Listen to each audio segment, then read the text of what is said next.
Welcome to Red Light, Green Light, the podcast where you'll hear from industry leaders in science, technology, and innovation about the power of strategic storytelling. With decades of experience, our guests will share their own insights and real-world stories to help you avoid red light barriers and ignite green light solutions. From the Zoom room to the boardroom. In each episode, we'll corkscrew downward into the guests' personal experiences of challenge and success, highlighting strategies that turn complex ideas into clear, compelling storylines for stakeholders. Here is where expert minds share stories that shape the future. What's more, you'll walk away with tips to try immediately to drive the vision of innovation with your team. Here is where expert minds share stories that shape the future. What's more, you'll walk away with tips to try immediately that drive the vision of innovation with your team.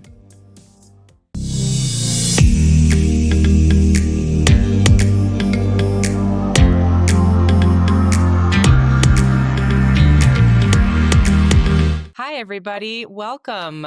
Welcome to another episode of Red Light, Green Light. I am your host, Cindy Skalicky, and every week we bring to you a fantastic leader in his or her industry who's been around for a while and has some great storylines to share from their experiences. And today, I'm very pleased to bring to you Michael Yinger. Michael, welcome to the show.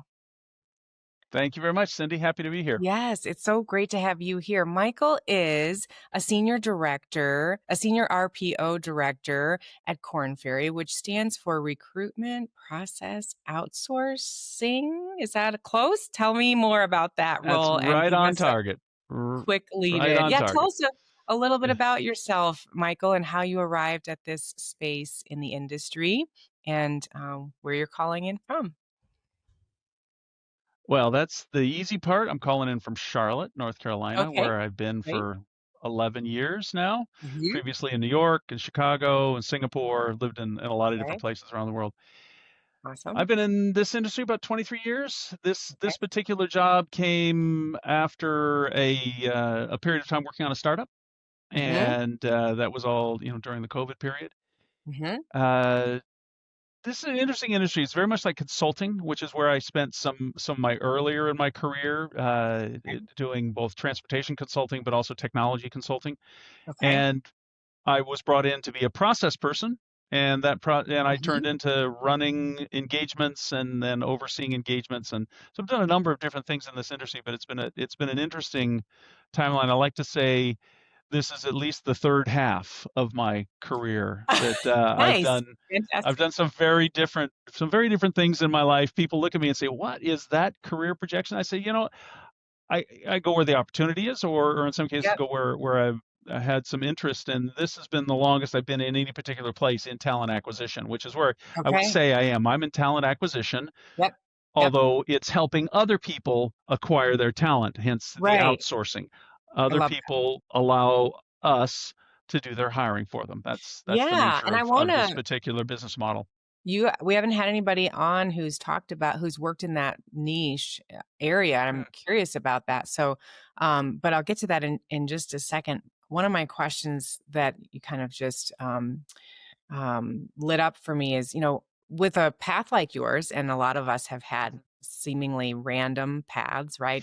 Can you draw Sure. any lines through what has been your path? Like, are you driven by just new, curious things to learn? Are you driven by like what drives you? What do you think of your path and what led you down that in terms of like who you are? I, it, there is one theme to my Mhm. path, which is I don't do repetition very well. Yeah. Okay. And I'll give you a specific example of Sure. that. I had a brief period where I was a college professor at Mhm. Okay. a maritime academy in Okay. California, Okay.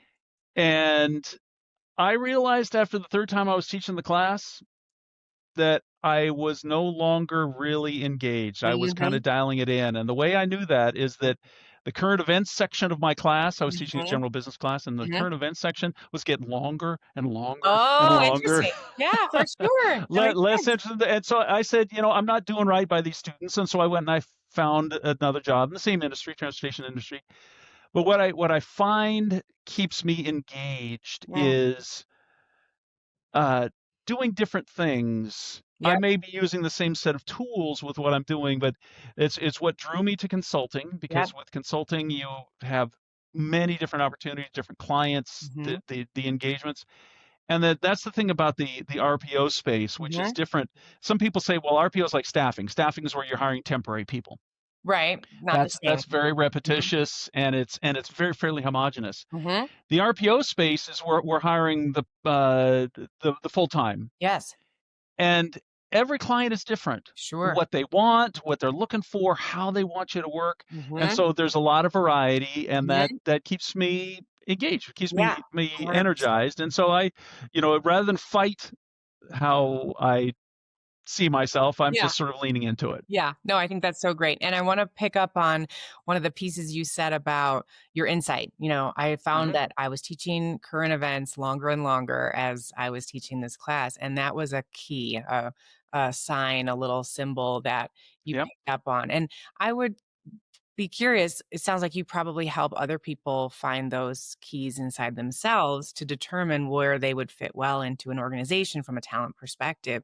Or maybe you're asking your clients, like, who do we need to fill and what kind of Right. person do you need in this role? What have you learned about the business of people?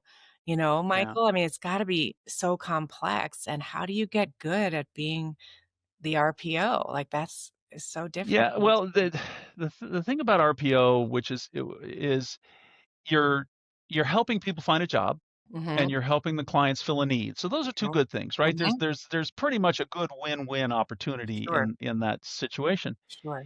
The thing that what I have learned is dealing with people is often it's an intuitive thing. Some people Mhm, can, some people mhm, can't. mhm, And so a lot of my role, particularly now where I sort of sit in the mhm, in the hierarchy, mhm. is training people in how they do what they do. I'm not training them to recruit, although I have a Right. lot of people underneath me who do recruiting, Mhm, but mhm. I'm working more with the team leaders. How are you talking to your people? How are you talking to the client? What are you hearing, Yes, as opposed to what are you saying, which it's the 2 to 1, right? It's that yes, old yes, cliche. yes. 2 eyes, 1 mouth. And and so it ends up in some ways being little simple things like be comfortable with the silence. Mhm, Let somebody else speak first. mhm, Watch the body language, eye mhm, contact. You talked about mhm. that in your video Yes, prep work. yes, Eye contact, so right. critical. So these are very simple sort of interaction kind of skills that some people just don't pick Yeah, up on. it's true. They want to get right in and answer the question, Mhm, and as opposed to maybe pausing and saying, mhm, well, let me ask you a question, mhm, or that's a great point, can we take that and come back to you? mhm. Being comfortable in not answering the question in the moment, that's one Right. of the things that I spend a lot of time with, Yep, particularly as you have junior people coming up, people who've been individual contributors, and suddenly they become in a management role. yep. That's a hard thing to do if It you've is. been in a role where your job was to get things done and to Mhm. move people along. Produce, right. Yeah. Yep. And so that has been, that's a nice facet to what Mhm. I do. I mean, I spend a lot of time doing things. Sure. My kids will tell you that I spend a lot of time in meetings, which is true. And a lot of that is those are problem solving, or those are listening sessions, or those are Mhm, maybe opportunity to expand the business, as the case may mhm, be. But mhm. I take it on as part of my role that I should be teaching and mentoring people, helping them get through Right, what it is that they're struggling with. Not that I should be doing it for them. right, right. One of Absolutely. the examples I learned early in my life. Those are the kind of managers I'm not good working with. Right, of course not. Yeah. Yeah, Take them to the yes, water, teach them how to do what they it's need to do. exactly right. Yeah, absolutely. Exactly right. Well, in the red light, green light mantra that we talk through and the systems of lights that we use when we talk about persuasion here at On Point. We talk Hmm. about the red light of risk and the green light of go. And, the book that I wrote talks about how do we help leaders clearly communicate with, confidence, with certainty, with clarity, with command? How do we teach leaders to get an audience from the red light of risk about their idea to the green light of go, right? How do we kind of fast track our audiences and position them to accept whatever it is we are putting forth in that meeting or in a presentation or whatever it might be? And in the podcast, we talk about the lights system in whatever way it makes the most sense for your industry. And so, Michael, I'm thinking about some of the red lights that you or your talent team might hit when it comes to hiring well. What are some of the risky things or the things that don't work when it comes to, one of the red lights that we hit a lot when we need to hire a whole team is, bam, bam, bam. What are some of the things that make your job hard or that people just aren't doing well enough yet? What are some of the red light moments that are coming to your mind? I actually had one of those come up today Oh, in great. a Let's hear conversation. it. A recruiter is working on a difficult position, although not impossible. Mhm. And it's actually somebody who's going to be on site at a client of our client. Okay. So it's not, they will be working for our client, but they have to be on site and they're the person who's going to be interacting with the client on the stuff that Okay. they do. Okay. What brought it to my attention is we have weekly calls, we call them scrum calls, where people bring their issues to the table so that we Yep. can resolve them. Mhm. And there are times when I'm not listening 100%. But Mhm. what I heard this recruiter say is that she had provided 17 candidates for interview. Oh, there you go. And I said, okay, I'm coming into this conversation now. Hold on a minute. They've done 17 interviews. Yeah. There is a problem here. Yes. Yes. Either you are not hearing what the client wants or the Mhm. client is not being specific. And Mhm. so I was in this conversation today with this recruiter, and she's going through the candidates she's presented and why she's presenting them. And it's never 100% one way or the other, Sure. although it's clear in the particular example that she was sharing with me Mhm. is that the client doesn't seem clear on what Mhm. it is that they want. Right. Right. And so what we agreed is that the next step is that we need to have a conversation and Yes. pull back a little bit and Yes. say, okay, these are the kind of people we've provided. Mhm. And these are the things that you had said that you wanted, but these are the reasons you said these people weren't satisfactory. So clearly those two things aren't in sync. Right. What are the things that you want? So it's really getting down to precision, getting down to the criteria to Mhm. help the client make a Yep. decision and move past. Because the other thing that aside from 17 interviews, which is Mhm. about 17, that's about 5 times what we'd like to see. I would So that's a imagine. lot more than we'd Okay. like to see, Good because they're ratio. time consuming Yeah. on the part of everybody involved in the process. But it's getting that client to recognize what it is that's stopping them from making a decision, and what is now dragging into its 5th month. Yeah. That's the other thing. So you've Yes. been without somebody for 5 Yes. months in this role, Yes. and you're turning down everybody we're bringing to you. Yeah. Right. So how do we come together? Because our industry, so we're outsourcing, right? So Yeah. the client has entrusted us to do this work, Yes. but they hold us to certain expectations, Mhm. how quickly things get done, Yes. etc. Sure. And so this is running afoul of that. So Yes. there's an example, and Great I example. think it comes back to taking a step back and starting to ask some questions. Mhm. All too Mhm. often, people, they come into a meeting and they tell you what the solution is. I was in sales for a while, and I Okay. managed sales for a while. Mhm. And one of the things that I took away from that is, if you're telling somebody how you're going to do it, Mhm. they're not going to buy it. Right. They have to be a part of the solution. Even better, it has to be their idea. Right. Even if what you've done is you planted the seeds Yes. for the idea to grow, then you're going to get the acceptance, because in the end of the day, sales is such a misnomer. Nobody sells anything. Somebody else buys. Right. Exactly. Well, have you And oh, go ahead. Go ahead. I was going to say this. The irony is that recruiting is Mhm. a sales process. Mhm. Absolutely. The candidate has to decide to participate. Yep. The hiring manager has to decide that they like the product, which is the Mm-hmm. candidate that you're Yep. bringing them, and then making a decision to purchase that candidate, hire Right. them, Right. and we're facilitating that Yep. conversation. Yep.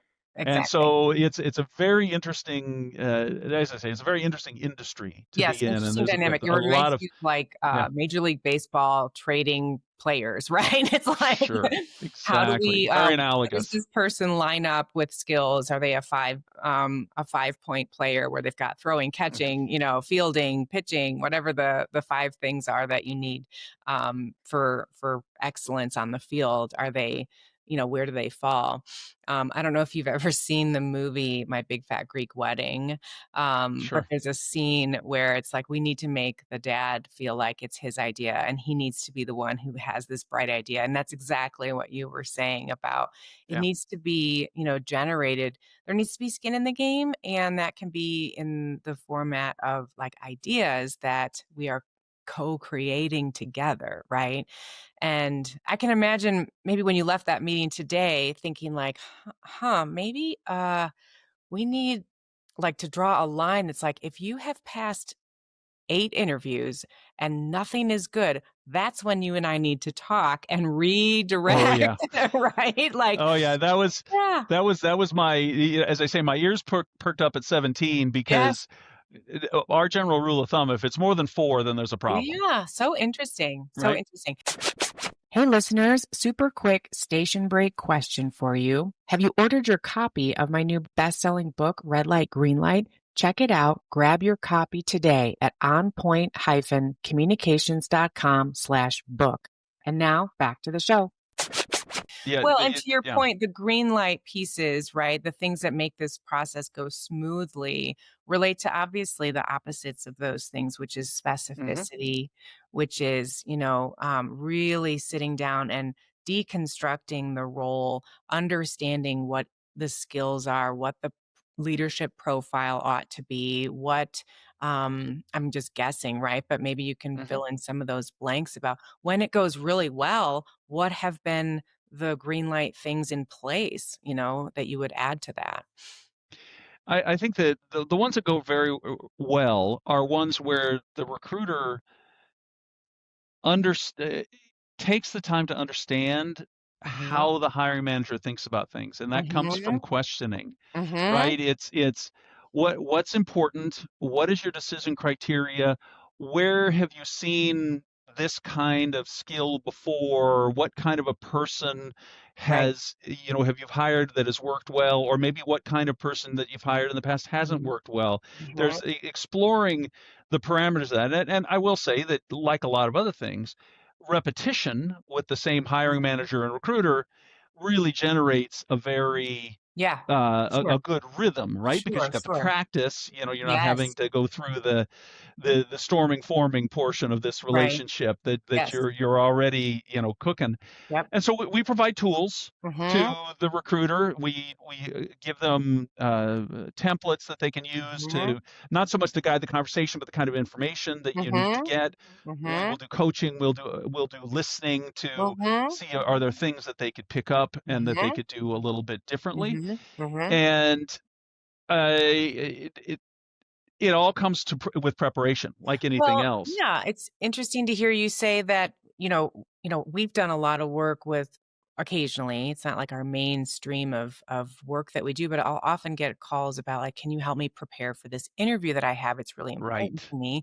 And it's interesting to hear you say that you're coaching up the interviewer to be sure they're asking the right questions and Yep. gleaning the right information, because I can imagine sometimes, especially if they're new to that position of interviewing, that's not really an easy thing to do. And you might swing and miss a few times initially, and you Yeah. would benefit greatly from some, some practice asking the questions and knowing when to turn left and right when you are in the conversation, right? Yeah. So, Yeah.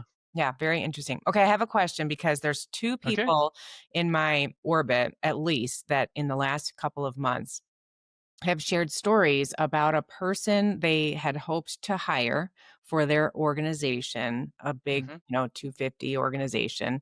Um, and the candidate declined and Okay. has been like, it's like a match made in heaven and then it's not. And then you've spent all this time and all this energy and you've flown to the city to meet them and interview them in person. And you've got your heart set on this person who's going to alleviate part of your job that you're double taking on, like you're taking Oh, on. sure. Yeah, Is it, exactly. how do you, when bad news like that happens and everybody's done everything right to that point, and then there's like that crushed feeling for the team member, how do you handle that and dust them off? And do you see that a lot? Is that like just talk about that a little bit if you would, like, Yeah. 'cause that's a tough place to be, I can imagine. You can see it a lot, or you can see it very seldom. A lot. Okay. It depends on where in the organization the job fits. And so you could imagine at the entry level, you see it a lot more Oh, where sure. people just, Yeah, and these are like and at senior. the senior level, it's more of a dance. Mhm. And sometimes it can be something as simple as there just was not a mismatch on compensation, or Mhm. maybe you've got a family unit and that family has some concerns, maybe there's a reload. There's a lot of Sure. different Sure. sort of structural things Yep. that can have a deal go south. In today's environment, we're still faced with a situation where there are more jobs, or very close jobs, than there are people. Mhm. And so it is still Right. somewhat of a buyer's market, Mm. or seller's market. Mhm.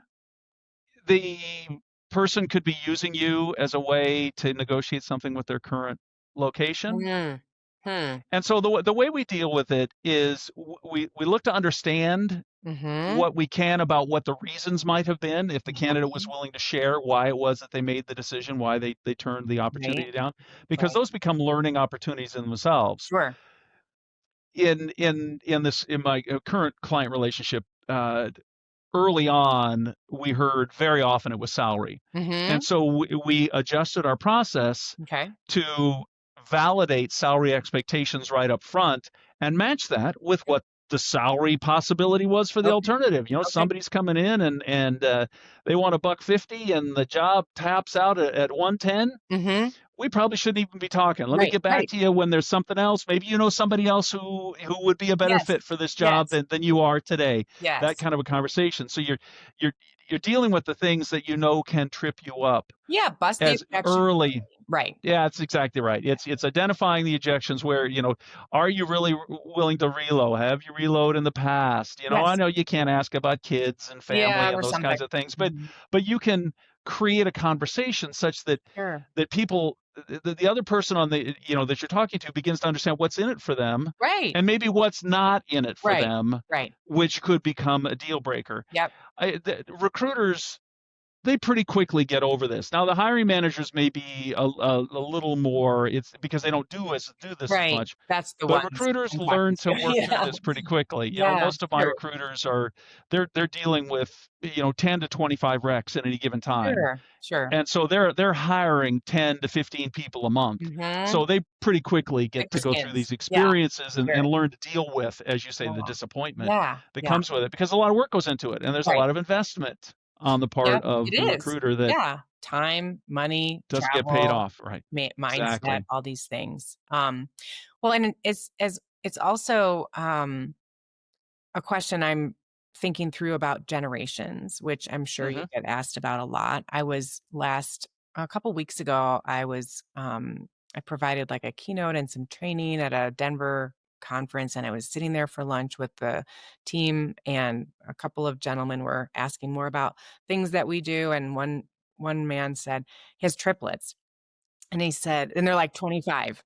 And he's like, "So, do you teach like which fork to use and what spoon to pick up and how to tie a tie?" Like, and I'm like, "What?" And he's like, "No, I'm serious. People need help. These younger generations Yeah. who are coming out of whether it's COVID college or COVID early career, and I don't know. And I know it's a mixed bag of like what we ought to do Yeah. and what we're seeing, but what kind of skill levels are people coming in at, Michael? And what are some trends that you're seeing in the hiring and in the market? It's interesting that you brought up the sort of the social skills, which is certainly an aspect of it. One of the things that we hear fairly frequently is people aren't really comfortable with problem solving. Mm. Asking the questions, they're looking for somebody to help them make the decision. And I watch that as a manager. Somebody comes to me with the problem. Yep. Okay, what do you think we should do about it? Yeah. Just so that you get them to think for themselves. And so that's a fairly common. It's not all Sure. people of that generation. My daughter is a director of engineering for her firm, and so there's no problem for her making decisions and moving forward and managing a team of 25 engineers who are all twice her age. Right. No problem. Right. Others maybe not so much. Yeah, they're just not comfortable telling people what to do. Yep. I was talking with one of my people the other day and said, generally, I mean, what you'll see is that I don't have a problem being directive. I just try to be directive in a way that is, helpful as opposed to, Right. getting too much Respectful. energy in Right. it. Yeah, Yeah. exactly. Be And respectful. so I think that you do see that where somebody who has been around for a bit maybe has already developed some of those skills, how to make a decision, how to get through things, what kind of things you need to look for. We talked about it a little bit when you were talking about presentations, and one of the things that I see most often in presentations in particular is that, there's no thread, there's no story. Right. There's a bunch of facts on the screen, and they're telling the client the facts. And I'm saying to my people, we do presentations literally every other week because there's something that we're. Sure. And it isn't about the data, because quite frankly, if the client doesn't already know the data, then you're not doing your job in terms of keeping them informed anyway. Right. What's the story? What's behind the data? What are you trying to get across? Yes. And this is, people, they say, well, it's 14. And that's a great number. Well, okay. Well, why is it 14? Well, what's the story behind 14? and I don't want you to tell them that it's a great number. I want them to tell you that it's a great number. Yeah, right. Love that. Yeah. This is, again, engaging them in the conversation, getting the client to be part of the conversation. And it's not just client. It's anything. People don't like to be told what to do. They don't like to be told what to think. They like to be part of the conversation. And how do you create that opportunity? That's the key. Yes. Hey listeners, super quick station break question for you. Have you ordered your copy of my new best-selling book, Red Light, Green Light? Check it out. Grab your copy today at onpoint-communications.com/book. And now back to the show. People like to feel, at the end of it all, we all want to feel respected. We want to feel understood and seen. And it does not matter what industry or business you are in. If you don't feel respected by another person, you can think of little else. Right? That's exactly right. You're just tuning it out. Yeah, you're just out. so mad that you're not feeling respected by that person that you can't even hear them if you don't feel, if they said something a certain way, and of course this lends to personal interactions in our families and other relationships too. But that's one of the framing pieces that we use when we teach about executive presence. It's like, is that even a thing? What is executive presence? Well, it is a thing, and you can actually learn it. And it starts with knowing those three things that every human you encounter all day wants to feel understood and respected and seen. And how can your communication with that person help them feel that way as much as possible? So I'll always say to people, I can't guarantee the outcome of your presentation. What I can guarantee is that we will have uncovered every possible rock and barrier that we know of to lead them as much as we possibly can toward that green light of go, so that you feel energized and confident that you've done extreme due diligence on your audience, and that it's very likely they're going to be agreeing with you because you did your homework and you told a story and pulled a thread, right? That's exactly where those disjointed slides and turning around to look at the screen and not knowing your first 6 words, all these things matter, and they're observable and fixable. And they make you feel amazing when you can really nail it in front of your peers and clients. I think the best presentation I've ever seen Yeah. was I was at a CIO boot camp at Mm. Stanford Oh, several years ago, okay. and I don't even remember what the topic was at this point, but the presenter got up and started going through his slides, and every slide was a picture. There Mm. wasn't a single word to be Yes. found, Yes. and he went through 90 minutes and Yep. had us spellbound because Yes. the picture did mean something. Sure. There was some significance to the picture, to Yes. the story that he was telling, but Yep. there were no words, there was no distraction. Mhm. And that's you hit on it several Yeah. times. Yeah. It's preparation, Yes. it's understanding your subject matter. I mean, sometimes you get caught, Of sometimes, course. and that's when Yeah, we're you have to human. have the, Yeah. you got to have the comfort to be able to back away and say, I'm not prepared to be in this conversation, Mhm. or something to that Right, effect. It doesn't right, have to be right. quite that blunt. Yeah. Again, it gets back to something I said right up front. You don't have to feel like you answer the question every time in the moment. There will be Right. times that you have to. Something is in extremis and you got to deal with it. Yeah. Take the Right. time, take a breath, But, 3-second rule. I think, Michael, like, what one thing I would imagine your audience, or people who are, interviewing is kind of where I'm thinking of, like, people coming in, people are like, "Oh, don't people know, like, what I'm good at and what I'm not? And I don't know how to answer Uh, some of these questions." And I say, people really like to know how you think.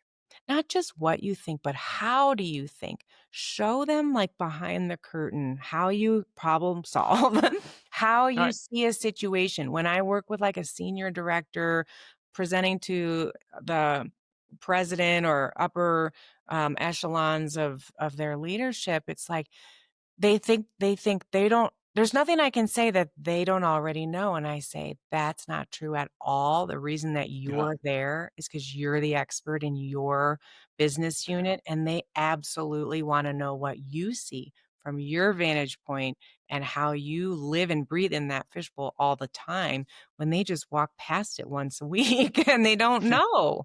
Right? And so being able to pivot in the moment and sharing, how you think even right out of the gate, like getting a question, you don't know the answer, say something.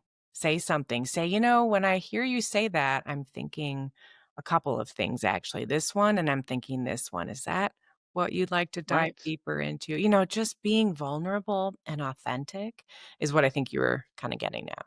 Now Well, I'm authenticity is so huge Yeah, right, because right. people can see through fake, Yes. and either turns them off or maybe even turns them negative Yes, yes. in terms of the conversation. And so it's again, it it's preparation Mhm. to Yep, be in the moment. yep. And then that will help you in the times when you couldn't be prepared because it's Right. something that just came in out of the blue. Yep.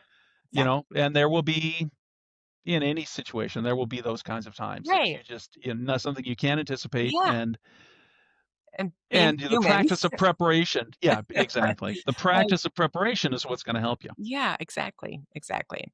Well, Michael, as we land the plane a little bit on this episode, thank you so much for joining us. I'm curious if you have a person in your life who's impacted you in a way that you maybe didn't expect, but now that you look back on your early career journey, or it could be a person in your orbit personally, or it could be a leader, a famous person. We've had lots of different answers. Could be a person living, person not living. Is there anybody who's really guided you in a surprising way, or maybe a not surprising way, but that you would tip your hat to?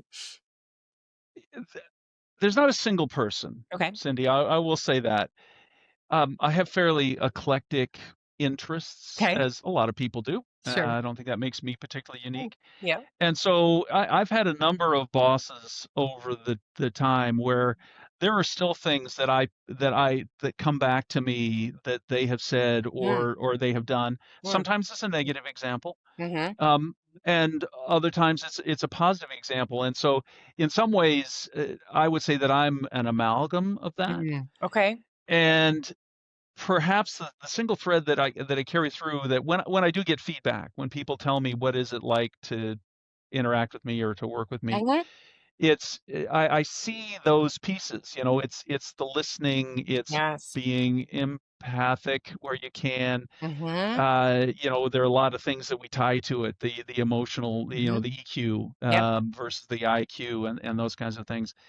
And those are the bosses that made a difference to me, Yes. either positive or negatively. I had one boss who was so tone deaf Oh. to what was going on around the world that it was a marvelous learning lesson. Oh, yeah. This person sat in front of a group of people, and we were in a different country, and he was musing whether or not he should live in one locale where his house would only be $10,000 a month, but the schools were more expensive, versus another where the houses were more expensive.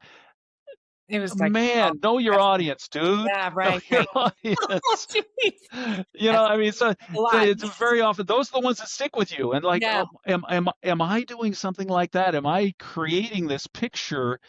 There's a great but little known management book, Cindy. It's called the Management Principles of Attila the Hun.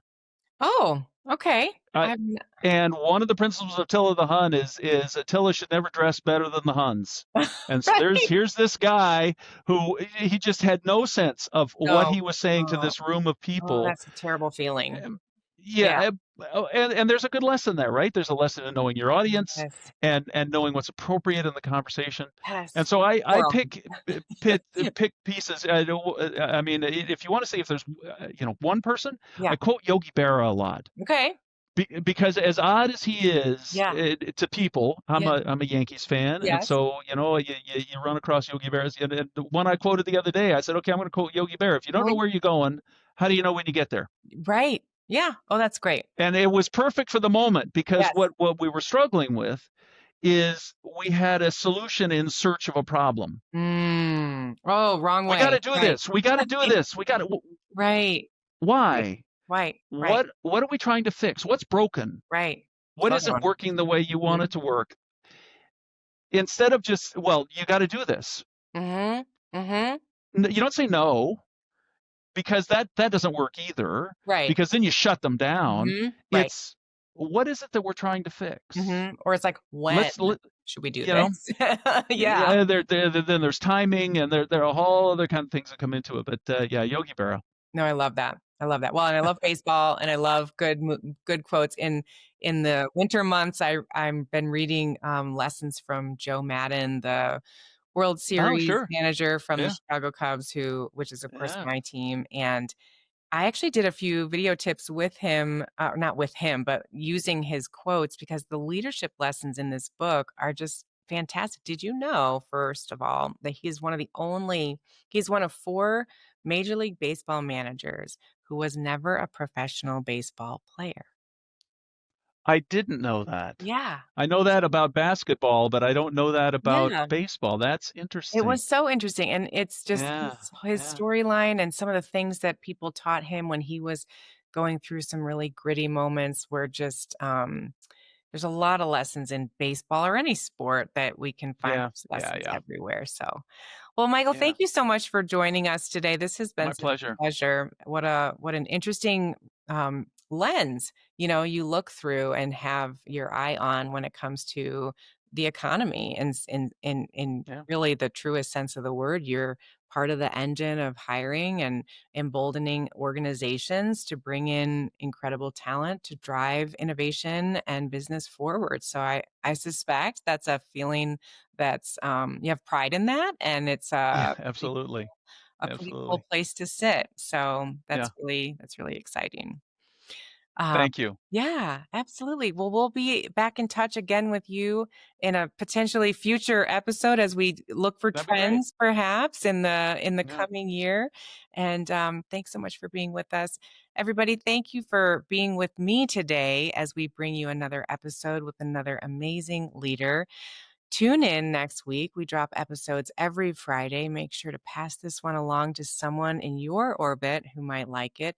And between today and the next time you listen, get out there, find an audience, and bring them from the red light of risk to the green light of go. And we'll see you all next week. Bye bye.